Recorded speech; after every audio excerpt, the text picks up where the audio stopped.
আসসালামু আলাইকুম। হোমওয়ার্ক ম্যাথে স্বাগত জানাচ্ছি নতুন ভিডিওতে।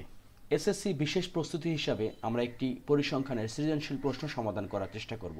তবে যারা নবম বা দশম শ্রেণীতে পড়ে তাদের জন্যও কিন্তু এই অঙ্কটি কাজে লাগবে। তো চলো শুরু করি। আমরা প্রশ্নে দেখতে পাচ্ছি দশম শ্রেণীর ৬০ জন শিক্ষার্থীর ওজন কেজিতে গণসংখ্যা নিবেশন হলো। দেখো, শ্রেণীব্যাপ্তিতে দেওয়া আছে ৪৫ থেকে ৫০ কেজি আছে ৬ জন, ৫১ থেকে ৫৬ কেজি আছে ৯ জন, ৫৭ থেকে ৬২ কেজি আছে ২১ জন, ৬৩ থেকে ৬৮ কেজি আছে ১৬ জন এবং ৬৯ থেকে ৭৪ কেজি আছে ৮ জন। এই যে সারণীটা দেওয়া আছে, এখান থেকে প্রথম প্রশ্ন হলো প্রচুরক শ্রেণীর মধ্যমান নির্ণয় করো। ক নাম্বার। প্রচুরক শ্রেণী মধ্যমান নির্ণয় করতে গেলে আমাদের প্রথমে বুঝতে হবে প্রচুরক শ্রেণীটা কি।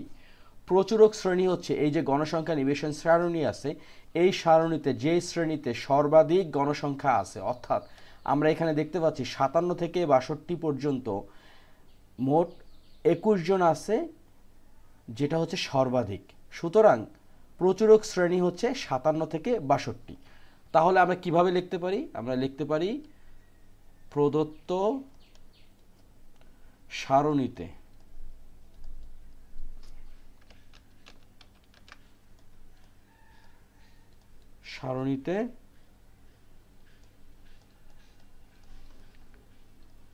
গণসংখ্যা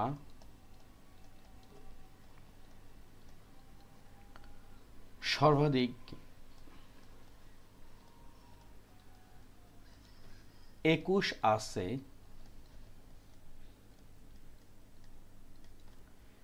৫৭ থেকে ৬২ শ্রেণীতে, তাই তো?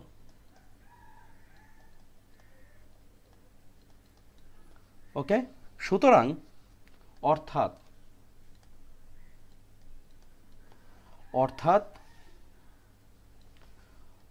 প্রচুরক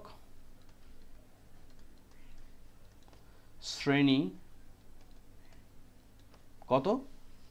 57 to 72, 62। সুতরাং প্রচুরক শ্রেণীর মধ্যমানটা কি হবে? মধ্যমান বের করার নিয়ম হচ্ছে প্রচুরক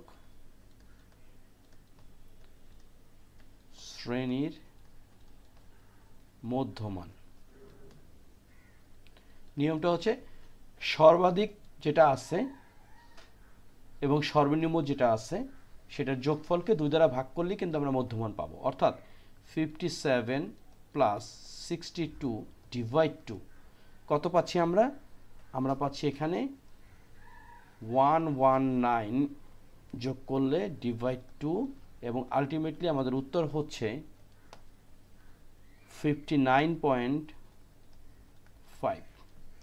আমাদের প্রথম প্রশ্নের উত্তর 59.5। এটা পারলে আমরা ২ নাম্বার পেয়ে যাব। মূল কথা হচ্ছে প্রচুরক শ্রেণীটা হচ্ছে যে শ্রেণীতে সর্বাধিক গণসংখ্যা আছে সেটাই, এবং মধ্যমান বের করতে গেলে ওই শ্রেণীর সর্বোচ্চ মান এবং সর্বনিম্ন মানের যোগফলকে ২ দ্বারা ভাগ করলেই কিন্তু আমরা মধ্যমান পেয়ে যাব। তো আমাদের ক নাম্বারটা শেষ। খ নাম্বার প্রশ্ন, প্রদত্ত উপাত্তের গাণিতিক গড় নির্ণয় করো। এই যে আমাদের সারণীটা দেওয়া আছে, এটার উপর বিশ্লেষণ করে আমাদের গাণিতিক গড় বের করতে হবে। গাণিতিক গড় বের করতে গেলে 4টা বিষয় লাগে। একটা হচ্ছে শ্রেণীব্যাপ্তি, একটা হচ্ছে শ্রেণী মধ্যমান, একটা হচ্ছে গণসংখ্যা, আর একটা হচ্ছে এই মধ্যমান এবং গণসংখ্যার গুণফল। তো শ্রেণীব্যাপ্তি এবং গণসংখ্যা দেওয়া আছে, আরও 2টা সারণী অ্যাড করে যে টেবিলটা দাঁড়াচ্ছে সেটা হচ্ছে এইরকম। এখানে উপরে আমরা একটা হেডলাইন দিয়ে দিই যে প্রদত্ত উপাত্ত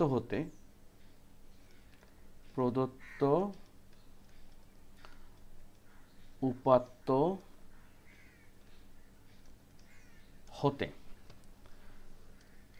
গাণিতিক গড় নির্ণয়ের সারণী। ওকে, এটা তো এটাকে আমরা আরেকটু বড় করে দিই। এই যে এখন দেখো, এখানে ৪৫ থেকে ৫০ গণসংখ্যা হচ্ছে ৬ জন, ৪৫ থেকে ৫০ গণসংখ্যা হচ্ছে ৬ জন, ৫১ থেকে ৫৬ ৯ জন, এরকম করে কিন্তু লেখা আছে মোট ৬০ জন। মধ্যমান বাইর করার নিয়মটা কি? আমাদের এই যে শুরুর সংখ্যাটা অর্থাৎ সর্বনিম্ন সংখ্যা ৪৫, তার সাথে আমরা যোগ করছি ৫০, তার সাথে ভাগ করছি ২, অর্থাৎ ৪৫ আর ৫০ হচ্ছে ৯৫। এই ৯৫কে ২ দ্বারা ভাগ করার ফলে আমরা পাইছি 47.5। ওকে, এখন কথা হচ্ছে যে ইন্টারেস্টিং বিষয়, প্রত্যেকটা কিন্তু এইভাবে বের করার দরকার নেই। আমাদের প্রথমে যেই কাজটা করতে হবে, লক্ষ্য করো যে সর্বনিম্ন শ্রেণী হচ্ছে ৪৫, সর্বোচ্চ শ্রেণী হচ্ছে ৫০, অর্থাৎ এখানে শ্রেণী ব্যবধান হচ্ছে ৬। অনেকে ৫০ থেকে ৪৫ বিয়োগ করে ৫ পাবে, আসলে কিন্তু তা না, এখানে কিন্তু ৪৫ সহ ধরতে হবে। অর্থাৎ ৪৫ থেকে ৫০-এর শ্রেণী ব্যবধান হচ্ছে ৬ এবং প্রত্যেকটারই কিন্তু শ্রেণী ব্যবধান ৬ আছে। খেয়াল করো, এই যে ৫১ থেকে ৪৫, এই যে এখানে শ্রেণী ব্যবধান হচ্ছে প্রত্যেকটারই কিন্তু এরকম ৬।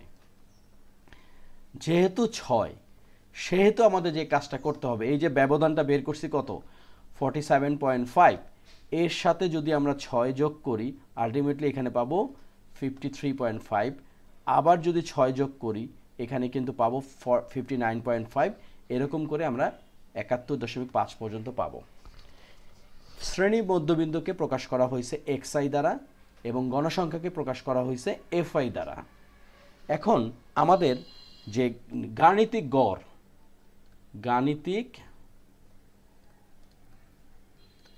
গড়, এটার সূত্রটা কি?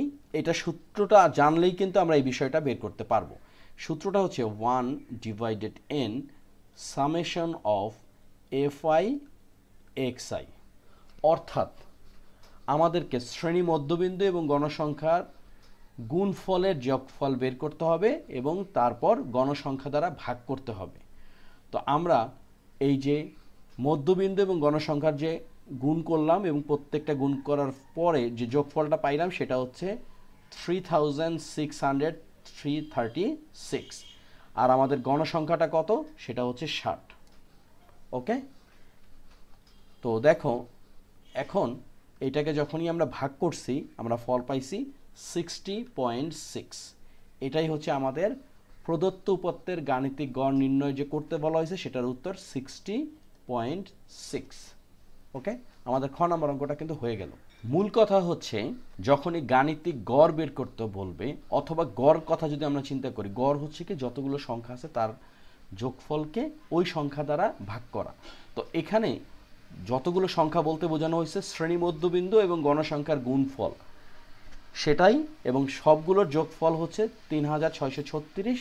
এই 3636কে কী করছি, টোটাল যে নাম্বার অর্থাৎ গণসংখ্যা হচ্ছে 60 সেটা দ্বারা ভাগ করছি। আমাদের উত্তর কিন্তু হয়ে গেছে। এখন আমরা গ নম্বর অঙ্কটা করব, যেখানে বলা হয়েছে বর্ণনা সহ প্রদত্ত উপাত্তের অজীব রেখা অঙ্কন করো। অজীব রেখা অঙ্কন করার পূর্বে আমাদের একটা গুরুত্বপূর্ণ বিষয় জানতে হবে, সেটা হচ্ছে এক্স অক্ষ এবং ওয়াই অক্ষ বরাবর কি বসবে। এখানেই কিন্তু আমরা অনেকে ভুল করি। দেখো, অজীব রেখা যখন আমরা অঙ্কন করব তখন এক্স অক্ষ বরাবর হবে শ্রেণীব্যাপ্তির উচ্চসীমা এবং ওয়াই অক্ষে বসবে হচ্ছে ক্রমযোজিত গণসংখ্যা। ওকে, তো সেক্ষেত্রে শ্রেণীব্যাপ্তির উচ্চসীমাটা কি? যেমন এখানে লেখা আছে ৪৫ থেকে ৫০, এখানে উচ্চসীমা হচ্ছে ৫০। আবার এখানে লেখা আছে ৫১ থেকে ৫৬, এখানে উচ্চসীমা হচ্ছে ৫৬। তো এটা আমরা এখান থেকেই পাচ্ছি, কিন্তু আমাদের অ্যাডিশনাল আর একটা জিনিস লাগবে, সেটা হচ্ছে ক্রমযোজিত গণসংখ্যা। তো আমরা যেহেতু শ্রেণীব্যাপ্তি এবং গণসংখ্যা দেওয়া আছে, আমরা আর একটা কলাম অ্যাড করব এবং সেখানে আমরা বের করব ক্রমযোজিত গণসংখ্যা। এই হচ্ছে আমাদের টেবিলটা। অজীব রেখা অঙ্কন করতে গেলে আমরা যেটা করব, এখানে এটা নাম্বার হচ্ছে আমাদের গ নাম্বার, ক এবং খ আমরা করে ফেলছি। তো অজীব রেখা অঙ্কনের সারণী নিম্নরূপ। অজীব রেখা অঙ্কনের সারণী নিম্নরূপ। ওকে, এখন আমাদের প্রথমে যেটা বের করতে হবে সেটা হচ্ছে অজীব রেখার ক্রমযুক্ত গণসংখ্যাটা বের করতে হবে। তো আমরা জানি যে গণসংখ্যা প্রথম যেটা আছে সেটাই থাকতেছে, কিন্তু এরপরে কি হবে, আগের গণসংখ্যার সাথে পরের গণসংখ্যা যোগ করতে হয়, অর্থাৎ 6 আর 9 যোগ করলে হবে 15। আবার 15-র সাথে যদি আমরা 21 যোগ করি তাহলে কত হবে, 15 যোগ 21 অর্থাৎ 36। আবার এই 36-এর সাথে যোগ করতে হবে 16, আমরা পাবো হচ্ছে 52। এবং ফাইনালি আমরা 52-র সাথে যখন 8 যোগ করব আমরা পাবো 60। ওকে, এখন আমরা যে কাজটা করব, একটা বর্ণনা লিখতে হবে, সেই অনুযায়ী আমরা চিত্র অঙ্কন করব। প্রথমে আমরা যে কাজটা করতে পারি যে এখানে লক্ষ্য করো, আমাদের যেই জিনিসটা হচ্ছে এক্স অক্ষ বরাবর সেটা হচ্ছে শ্রেণীব্যাপ্তির উচ্চসীমা। এখন এই যে উচ্চসীমা অর্থাৎ আমাদের শুরু হইতেছে কোত্থেকে, আমরা বোঝার সুবিধার্থে শুরু করব হচ্ছে 45 থেকে, তাই না? এরপর উচ্চসীমা অনুযায়ী আমরা কিন্তু মার্কিং করব। তো আমরা লিখতে পারি এইভাবে, এটা হচ্ছে আমাদের বর্ণনা।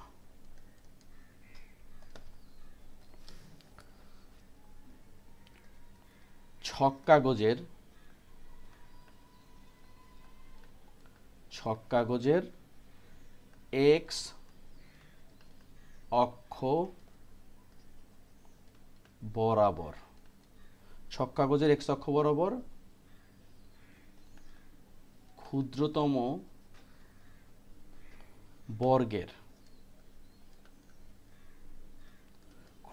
বর্গের প্রতি বাহুর দৈর্ঘ্যকে আমরা কি করব, দৈর্ঘ্যকে 1 একক ধরব। 1 একক ধরে শ্রেণীব্যাপ্তি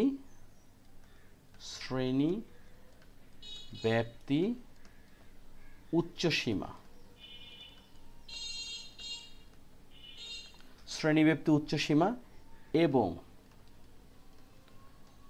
y অক্ষ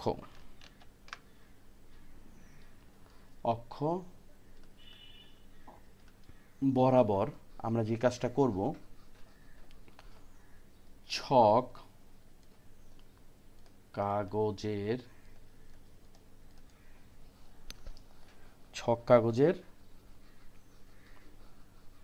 যেটা করব, ছক কাগজের এক ঘরকে ক্রমযোজিত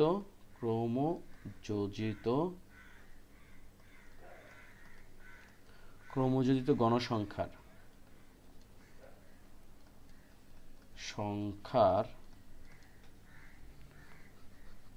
1 একক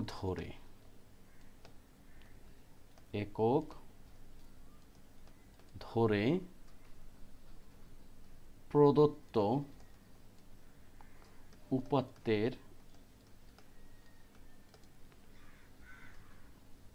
কি করব, অজীব রেখা অঙ্কন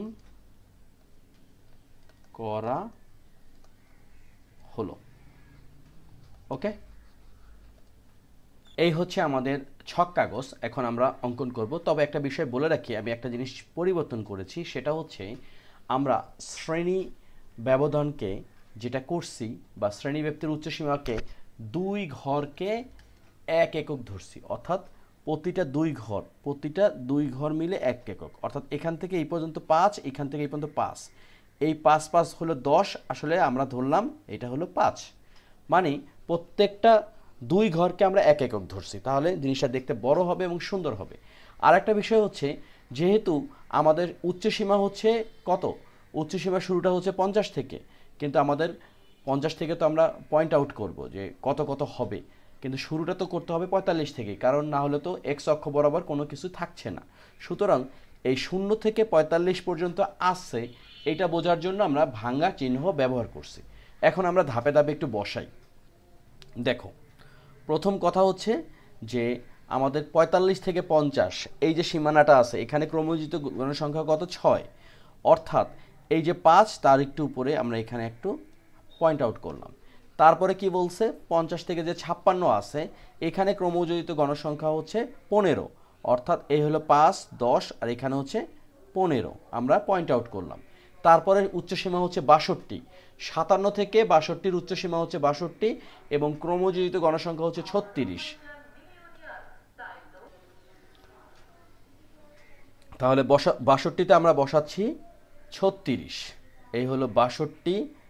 দেখো এখানে কিন্তু ৫০, ৫৬, ৬২, ৬৮, ৭৪, ৬ কিন্তু ডিফারেন্স। ৬ মানে হচ্ছে ১২, অর্থাৎ ১২ ঘর পর পর এক একটা নাম্বার বসছে। যাই হোক ৬২তে কত বসবে? ৩৬। তাহলে ৫, ১০, ১৫, ২০, ২৫, ৩০, ৩০, এই হলো ৩৫। এই ৩৫-এর এক ঘর উপরে হচ্ছে ৩৬, আমরা পয়েন্ট আউট করলাম ৩৬। এরপর হচ্ছে ৬৮। ৬৮তে হচ্ছে ৫২। তো এই হলো ৬৮। এইখানে এই সোজা আসতেছে আমাদের, এই যে আমরা এখানে ৩৬ করছিলাম, তার মানে এটা হচ্ছে ৪০। ৪০-এর পরে হচ্ছে ৪৫, ৪৫-এর পরে ৫০, ৫১, ৫২। এখানে আমরা মার্কিং করলাম ৫২। এবং ফাইনালি যেটা হচ্ছে ৭৪, সেটা হলো ৬০। এই হচ্ছে আমাদের এখানে হলো ৬০। তো এখন আমরা যে কাজটা করব, যে কেন আমরা ৪৫ নিছিলাম, আমরা কিন্তু যদি এভাবে করি, আমাদের এভাবে যদি করি, মার্কিং করে দেই অর্থাৎ যদি যুক্ত করে দেই, আমাদের এইভাবে আসবে, কিন্তু ব্যাপারটা হলো না, কারণ এখানে তো এক্স অক্ষের সাথে মিট করলো না। সুতরাং যে কারণে আমাদের ৪৫ নিতে হয়েছিল, মানে শুরুটা। এই হচ্ছে আমাদের মূল। ওকে, তাহলে আমরা এখানে যেটা করতে পারি সেটা হচ্ছে যে এই জায়গাতে আমাদের হয়ে গেল, আমরা এটাকে লিখতে পারি, এটা হচ্ছে কি? অজীব রেখা। অজীব রেখা করতে আমাদের যে বিষয়টা লাগছে সেটা হচ্ছে এক্স অক্ষ বরাবর শ্রেণীব্যাপ্তির উচ্চসীমা এবং ওয়াই অক্ষ বরাবর প্রয়োজন পড়েছিল ক্রমযোজিত গণসংখ্যা।